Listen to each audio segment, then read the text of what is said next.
Today I want to talk through one of my favorite tools in MyFitnessPal, and that is creating meals and recipes because it makes tracking so much easier and faster. So really with the meals and the recipes, there's some subtle differences between the two and some unique situations when I would choose to do one over the other. For a meal, I typically do this in a situation where it's like a single serving and the ingredients or quantities might fluctuate a little bit. So my head kind of goes to like a smoothie or a sandwich or something like that. So maybe in a smoothie, I have different protein powders that I use, or maybe I use different fruit or different veggies in it. But like generally speaking, the protein shake's very similar. Or the other time that I will use this is, let's say like a sandwich, right? So if I, one day use cheese and another day I don't, or sometimes I use mayo, or sometimes I don't. Sometimes I put certain veggies, sometimes I don't. Maybe I use different lunch meats. Again, same kind of general structure, but it might just change a little bit from time to time.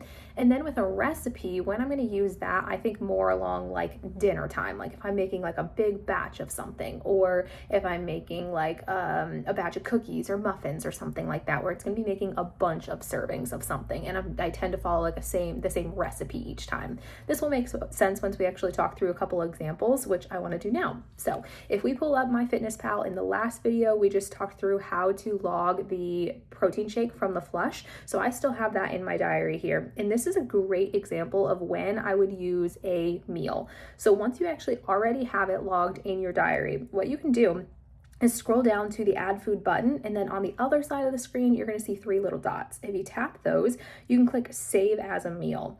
So here I can name this recipe. So I'm just going to name it flush smoothie and hit save.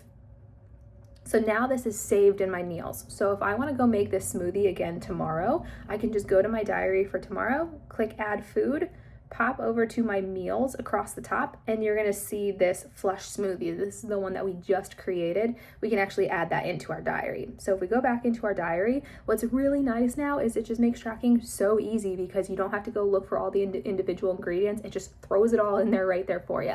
So especially if you're someone who eats a lot of similar foods for meals, you can track an entire day within a minute or two. Now, again, where this is nice is that you can also customize it. So if, for example, maybe this time I decided to do 100 grams of blueberry and put some banana in there instead, all I could do is I could just go in and adjust the blueberries to 100, add food, search a banana. Let's see, change it to grams, and I put 50 grams in. Now I have the smoothie that I'm actually drinking today. So it makes it really easy for you to adjust or add ingredients or take away ingredients. Maybe I ran out of celery this day, so I can just delete the celery out. So you can really easily customize it.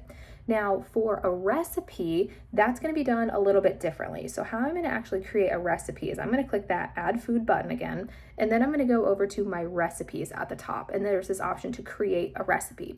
So in this example, maybe let's talk through, we're making a batch of cookies. So I'm going to name this recipe cookies. And then let's say it makes 12 cookies. So you're just going to put the serving size as 12. So however many servings, if you're making something for dinner and it serves 4, you could put 4 in there. However much it's going to make, that's what you're going to put in the serving size. And then you can add the ingredients here. So you're just going to search the database for all the ingredients. If we're using flour, we can search for that.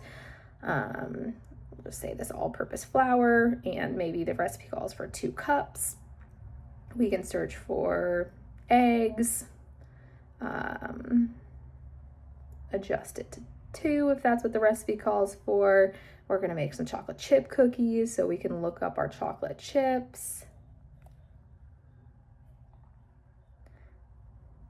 We can adjust the serving size. If it calls for 8 tablespoons, we can throw that in there. And so you can see we're just going to continue to add all of the ingredients. Now, sometimes you can see when I'm searching, I'm just kind of picking the first thing that comes up.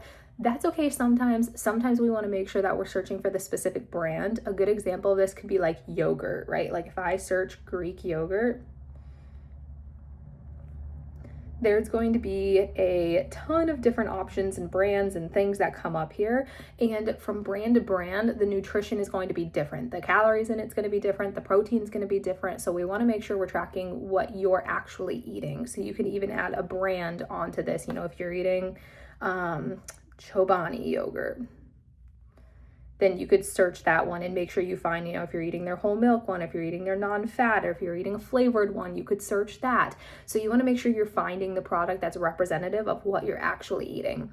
And then once you've got everything added into your recipe, then you can hit the arrow button, hit save, and you can see in here that it's actually going to show you the, if I click on the cookies that we just created, it's going to show you the nutrition per serving. So you put in the total ingredients for the entire recipe, and then it does the math and tells you the exact calories and macros per serving. So if I wanted to add that to my diary, I could just hit this check mark at the top, and then now it has added those cookies into my morning snack where I put it there. So like I said, this tool is so helpful. It makes tracking so much easier and faster. My recommendation for you, I know when I first started tracking, I wanted to have like all my recipes in there right away, which was very overwhelming. So instead, just add recipes as you make them, or say, hey, each week I'm going to get 2 recipes into MyFitnessPal. Then over time, if you do that for a month, 2 months, 3 months, all of a sudden you're going to have so many recipes in there and it'll be a lot easier and faster for you.